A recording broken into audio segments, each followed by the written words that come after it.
आज की क्या मसरूफियात रਹੀਆਂ ਭੀਡਾਂ ਕਿੱਧਰ ਨੂੰ ਲਾਈਆਂ ਦੇਖਣ ਵਾਸਤੇ ਚਲੇ ਆਪਣੇ ਵਲੌਗ ਵੱਲ ਸਲਾਮ ਅਲੈਕੁਮ ਨਾਜ਼ਰੀਨ ਤੁਹਾਡਾ ਵੀ ਜਲੰਧਰੀ ਤੇ ਜਲੰਧਰੀ ਵਲੌਗ ਦੇ ਵਿੱਚ ਖੁਸ਼ ਆਮਦੀਦ ਸਫ਼ਰ ਦਾ ਆਗਾਜ਼ ਮਨਾਰੇ ਪਾਕਿਸਤਾਨ ਦੇ ਲਾਗੋਂ ਲੰਘ ਕੇ ਹੋਇਆ ਆਜ਼ਾਦੀ ਚੌਂਕ ਦੇ ਨਜ਼ਾਰੇ ਤੋਂ ਬਾਅਦ ਬਾਦਸ਼ਾਹੀ ਮਸਜਿਦ ਦਾ ਨਜ਼ਾਰਾ ਉਹ ਵੀ ਆਜ਼ਾਦੀ ਚੌਂਕ ਦੇ ਪੁਲ ਦੇ ਉੱਤੋਂ ਵਾਹ ਕੀ ਬਾਤ ਹੈ ਜੀ ਰਹਿ ਰਾਵੀ ਥੜਥੱਲੀ ਪਹੁੰਚ ਤੋਂ ਬਾਅਦ ਸਕੂਨ ਕੇ ਸਾਥ ਬਹਿਤਾ ਹੁਆ ਮਨਾਰੇ ਪਾਕਿਸਤਾਨ ਦੇ ਹੁੰਦਿਆਂ ਇਸ ਮਨਾਰ ਦੀ ਬਣਾਉਣ ਦੀ ਕੀ ਲੋੜ ਪੈ ਗਈ ਇਹ ਕਮੈਂਟ ਦੇ ਵਿੱਚ ਮੈਨੂੰ ਜ਼ਰੂਰ ਦੱਸਿਓ ਸ਼ਦਰੇ ਚੌਂਕ ਦੇ ਵਿੱਚ ਪਹੁੰਚੇ ਨਸ਼ੇ ਵਾਲੇ ਕੋ ਕਿਰਾਇਆ ਲਿਆ ਆਪਣੀ ਮਤਲੂਬਾ ਸਵਾਰੀ ਵੱਲ ਨੂੰ ਹੋ ਗਏ ਕਾਫੀ ਅਰਸੇ ਬਾਅਦ ਇਸ ਰਾਕਟ ਦੇ ਉੱਤੇ ਸਫ਼ਰ ਕਰਨ ਦਾ ਮੌਕਾ ਮਿਲਿਆ ਮੇਰੇ ਮਾਮੂਜ਼ਾਦ ਬ੍ਰਦਰ ਨੇ ਮੁਝਕੋ ਯਹਾਂ ਸੇ ਜੁਆਇਨ ਕੀਤਾ ਇਸ ਬੱਸ ਦੇ ਵਿੱਚ ਨਿੰਮਕੋ ਵਾਲੇ ਨਾਨ ਟਿੱਕੀਆਂ ਵਾਲੇ ਚੜ ਕੇ ਐਸੀ ਆਵਾਜ਼ ਲਾਉਂਦੇ ਨੇ ਕਿ ਨਾ ਵੀ ਭੁੱਖ ਹੋਵੇ ਤੇ ਦਿਲ ਕਰ ਪੈਂਦਾ ਸ਼ਾਹਕੋਟ ਮੀਆਂ ਅਹਿਮਦ ਨਦੀਮ ਸਾਹਿਬ ਦੀ ਦਾਵਤ ਤੇ ਮਹਿਫਿਲ ਹੁਸਨ ਕਿਰਾਤ ਤੋਂ ਨਾਤ ਦੇ ਵਿੱਚ ਸ਼ਿਰਕਤ ਕੀਤੀ ਸਲਾਮ ਤੋਂ ਸਰਕਾਰ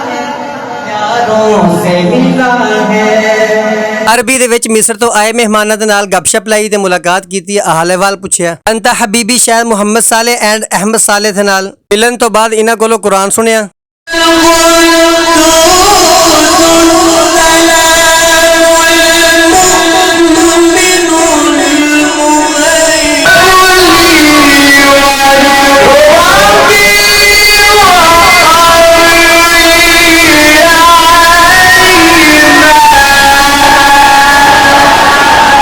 लाहौर वापस पहुंचे आज का व्लॉग कैसा लगा अपने वीर दियो इजाजत अल्लाह के हवाले।